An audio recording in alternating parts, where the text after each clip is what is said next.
Hello, everybody. Welcome to Migration. My name's Josh, and what we're going to do today is talk about the state of flight training. Specifically, what we're looking at is the survey that we ran last year, COVID year, and we've just completed this year's survey. We have some preview data. The report is not all the way done yet, but we'll be distributing it in about a month. So what I want to do is I want to start with sort of the impetus for this. Especially during 2020, we had very little idea as an industry how everyone was doing, how y'all were doing. And we wanted to make sure to start to get a pulse on that. And then we wanted to continue to do that every year so that we can see the trends as they develop and give the industry, you, flight school owners, operators, a benchmark. What is the average rate that somebody charges for a 172? That's a really useful information, and we're able to collect that. What is the average amount of time it takes somebody to complete a private pilot's license in a 141 school? That's the sort of thing that we can start to collect. So the first thing I want to talk about is the 2021 report, and it's focusing specifically on the flight training organizations. The full report is available on our website. It's got all kinds of data, more than it would put you to sleep if I got up here and started talking about it. So I wanted to kind of focus on the more headline numbers, really. So last year we surveyed, we got 315 flight training organizations. That's small flight schools, universities, mid-sized flight schools, and the way we break it down is a small flight school operates less than 5 aircraft. A mid-sized flight school operates 5 to less than 20 aircraft, and a larger flight school operates more than 20 aircraft.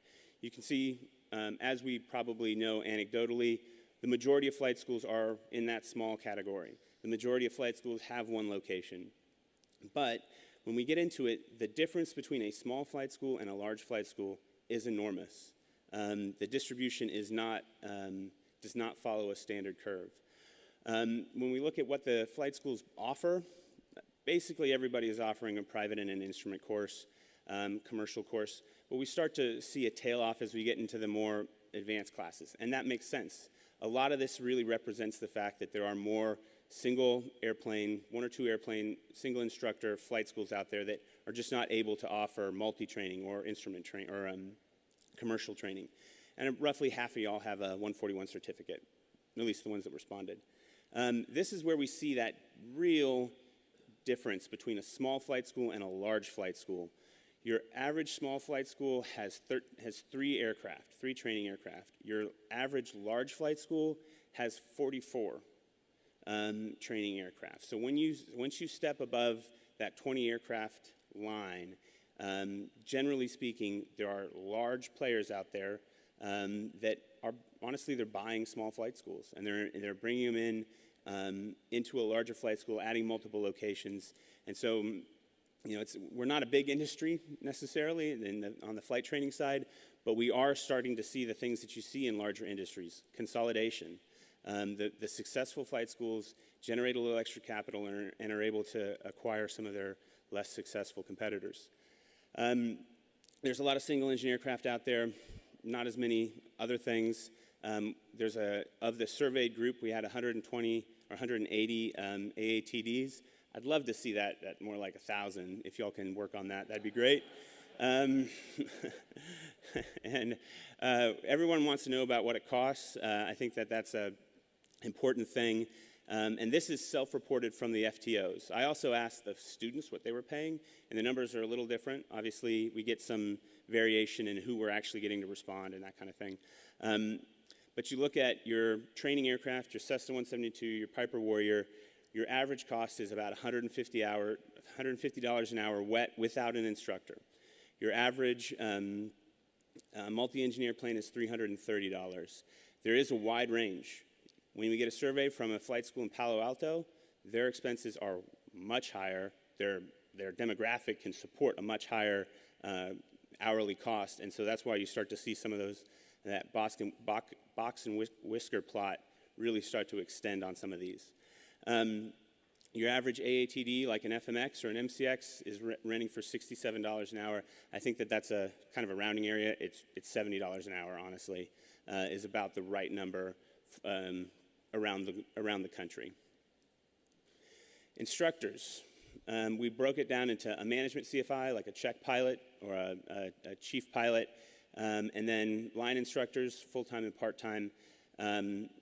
Your average cost last year was $65 per hour for an instructor. The management CFIs tend to get a little bit more, and the part-time CFIs really, they have a much wider range. I think there's some specialists out there that are part-time that demand a little bit higher cost, a little bit higher price. On cost to complete training, this is we see huge variations in this, specifically in the instrument rating. Depending on how you offer your instrument rating, it could be a 2-week, $3,000 course that's really just the instructor's time, right? And you're doing it in an owner's aircraft. Or it could be a $12,000 multi-week process where you're renting aircraft. So that's why we see some variation. And I think, honestly, some of these numbers skew a little bit lower because of the percentage of independent CFIs we had respond to this, and that they're doing a lot of their training in owner-flown aircraft. So it's really just instructor time they're charging for. Flight time to complete. 60 hours on average for a private pilot, but you'll see there's some range that can go up to 80, 85 hours for a private pilot. The commercial, a lot of people just put in 250 because they offer it as a course. But the actual training around it is probably somewhere between the 15 to 20 hours for a commercial single, or 20 hours-ish for a commercial multi. Weeks to complete training. 6 months. That's what it looks like for a private pilot's license. Maybe 3 or 4 months for a instrument rating, and so on. Again, a lot of this is, there's huge variation. Some of these schools are doing private pilots in a month, month and a half. Some are taking 14, 16 months to get their average student out the door. This is an interesting slide. We broke this down.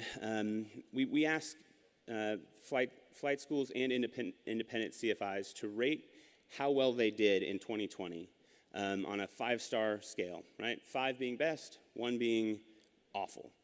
And you see a clear breakdown where the flight schools that have some organization, they did much better. The independent CFIs in general, as an industry, I think we should probably recognize this, but the independent CFIs in general really struggle. COVID hit them very hard, and based on some of the responses we saw that this year, they're not really seeing much pickup in their business. I have a suspicion that it has something to do with this. Historically, walk-in, word-of-mouth marketing is the prime driver of business for your average flight school. We self-select as an industry. The people in this room that are pilots probably know a pilot or got in a car, drove to an airport, went to a flight school. They took the initiative to self-select into aviation. We as an industry tend to not do a very good job, especially just because it costs money, I get it, but we don't reach out to that population that might be aviation interested, but isn't self-selecting and coming out to the airport. The larger flight schools put more priority on that kind of marketing, things like the website, things like social media, and they generate more of those channels are more important to their business. Still, walk-in, word-of-mouth traffic is the most important driver. It will probably remain that way for a while, but there's a clear case to be made, even for the small independent CFI, that maybe putting a little bit of effort into a website and an Instagram account is worth it. It will generate some more business for you. So let's take a quick peek at the 2022 results. In 2022, we had a slightly different makeup of our audience. We had fewer independent CFIs, but more pilots and student pilots. So we got, I think, honestly, a little bit better data set. And there's some interesting things that stuck out on first pass. So our flight training organizations across the board said that this past year, was about a 3.9 in business success. They rated 2020 as 3.6. Again, this really divides between the larger flight schools and the independent CFIs. And we're basically about the same amount positive for next year, maybe a little bit more. So I'd say this is pretty much a wash, a push, which is really surprising coming out of COVID, that we didn't see that people aren't rating this year as more successful than they did 2020. The student pilots, these are people learning to fly. The training that they received from all their instructors, they just rate that on a 5-point scale. Overall, 4.0, great. Continually, you see this in all the data, the students, whether they be student pilots or pilots getting a BFR or something like that, always rate their instructors higher than their flight school, which is interesting to me. I don't know why that is. It's a question I want to ask, but it is consistent. So 4.1 to 4.2 versus last year for the instructor, and roughly the same for the flight school. The really interesting thing, which I put it on the wrong side of the slide, sorry y'all. Down here, the average hours of training jumped up tremendously. In 2020, your average student did 18 hours of flight training the full year. In 2021, your average student did 46 hours of flight training in the full year. Obviously, this is driven a lot by COVID lockdowns, more access, that kind of thing. Surprisingly, to me at least, we didn't see, that's a lot more business for flight schools, but that really didn't impact the flight school's perception of their success this year. So it makes me wonder what, when we ask the question, how do you rate your business success in this last year, what factors are they thinking about? Is it profit and loss, or is it something a little more intangible that they're looking for when they put that score in? Pilots. So these are your rated pilots that come in for BFRs, IPCs, maybe an additional rating. Again, pretty much similar across the board. The main difference, we still see it, is that the pilots love their instructors. They're okay with their flight schools, not in love with them though. And we did see an increase in flight training hours for our pilots as well, from 8 to 12 this year. This is where we really start to see some differences between 2020 and 2021. In 2020, the top 5 challenges, the number 1 was COVID. Obviously, that makes a lot of sense. Cost of insurance, I know that's a big issue right now, or has been for several years. But then we saw, some more operational issues were their top challenges, and general economic concern was not really a challenge. And 2020 was the first year, probably in 15 years, that a flight school didn't really care that much or worry that much about hiring instructors because the airlines weren't hiring. There was not the pull, the suck out of the flight school. That totally changed this year. This year, cost of insurance became the number 1, and hiring instructors showed up on that top 5 list. I imagine that will continue to become more and more of a challenge over the next year as the airlines start picking up and start pulling people out of that demographic, or out of the instructor pool. The other one that I'd like to point out, we have acquiring new students and economic uncertainty. Both of those things are now starting to move up the list. I think there's a little bit of hesitation in the flight schools about what the future economy looks like over the next 12 to 24 months. And honestly, a lot of that has to do with the next thing we'll talk about, inflation probably. There's definitely an undercurrent of that, and costs are rising across the board. When we look, this is my accountability slide. It's on the left side is what you told me you were planning on doing. On the right side is what you told me you actually did. 20%, a little bit less, 15 to 20% planned to purchase an aircraft, and they actually did. In general, you sort of did what you said. I mean, there's some variation. In general, your flight schools are a little more positive a little more optimistic about what they'll get accomplished in the next year, which is understandable. But the one that really shows out to me is in 2021, 40% of flight schools expected to hire an instructor to replace a departing one. In 2020, that's what they plan to do. In 2021, 53% actually did that, though. That's a pretty significant jump from the folks that were planning on hiring a new instructor to the ones that actually had to do it. And again, I think that's the airlines pulling. Let's look at this. And this is, I have to say, when I pulled this data over the last few days, I am very suspicious of it. And I'm going to be honest, as somebody we're going to report it as it's delivered, but it's the kind of thing that I look at and I'm not sure about. And it makes me question what's happening. And honestly, we haven't had time to really dive into it and understand what the dynamic is. It could be, different audiences, whatever. But to start this conversation, the U.S. inflation rate in 2020, from December 2020 to December 2021, the CPI went up 7.5% year over year, or 7% year over year. The core inflation rate, which excludes food and energy, went up 5.5%. Now, as you probably know, the way that works is that inflation hits your businesses first, and then they either they adjust, or then after a certain amount of time, they'll start passing that on to their customers. But you certainly wouldn't expect any cost reduction in an environment like that. But that's what we saw in the data. We saw across the board, flight schools reported lower hourly costs for their equipment and their CFIs. Again, I don't know. So I have a poll in the app, if you open it up and you click on polling, that asks whether you increased your costs this year or decreased them. And I'd love to just get a data point from that. And since I know some of you won't use the app, just if you lowered costs this year, raise your hand. That's what I thought. That's what I thought. So my suspicion is that somewhere in here we're getting some reporting from some flight schools that are operating in a different environment that wasn't reflected in the data that we got last year.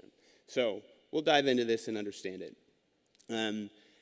Equipment rates, generally speaking, we're looking at, it's roughly the same. It's really the top line that's changing the most, but we're in the kind of the ballpark of what we saw last year.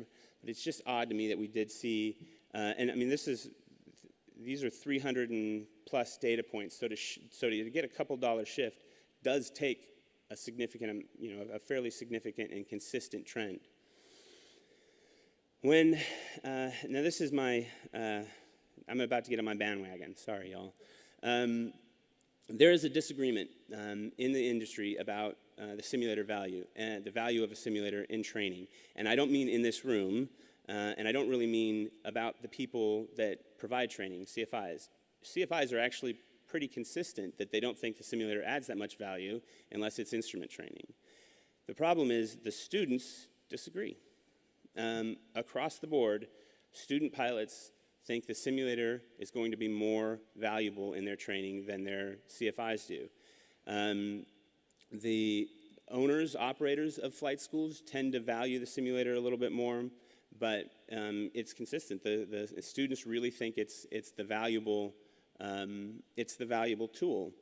And the important thing that I'd like to point out is that private pilot training, sport private pilot training. Your average CFI does not really think that it's that valuable. So the question is, what can we do as Redbird to change that? And this differential right here, this change, the reason the lack of consistency here is why we do things like Redbird Gift, where we take the instructor out of the simulator and we allow the student to use it to improve their proficiency, to practice skills. We want the instructors are great mentors. They're great at challenging students. We're not trying to remove the instructor from the training, but we are trying to give the students the opportunity to use the simulator to improve and really push their skill set and get better. We think there's opportunity here, and if you think about the areas that Redbird is focusing on, we're really looking for ways to provide training in the simulator to students without forcing the instructor to be the primary delivery vehicle of that training. So, with that said, this is just the first pass at the data we got this year.